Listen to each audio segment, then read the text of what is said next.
Hey everyone, today we're tackling a common travel question. Google Flights versus Expedia. Which one should you use to book your next flight in 2025?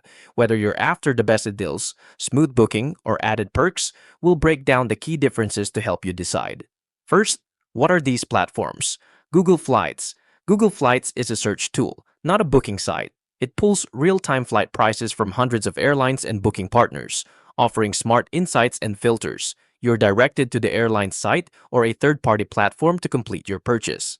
Expedia. Expedia is a full-fledged online travel agency, OTA.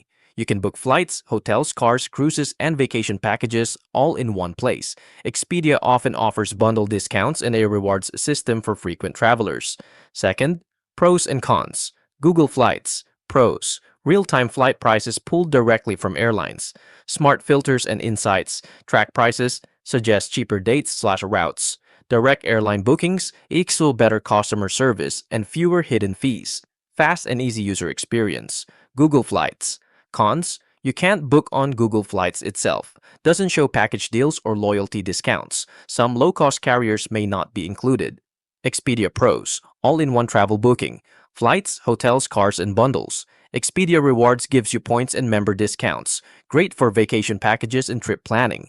Price match guarantee for select bookings. Expedia Cons. Extra service fees may be added at checkout.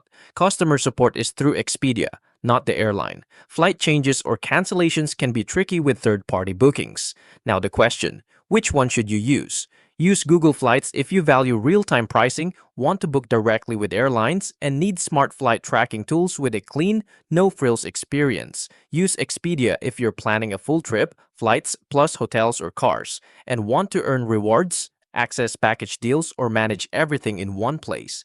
If this guide helped you make a decision, please like and subscribe, and I'll see you in the next one.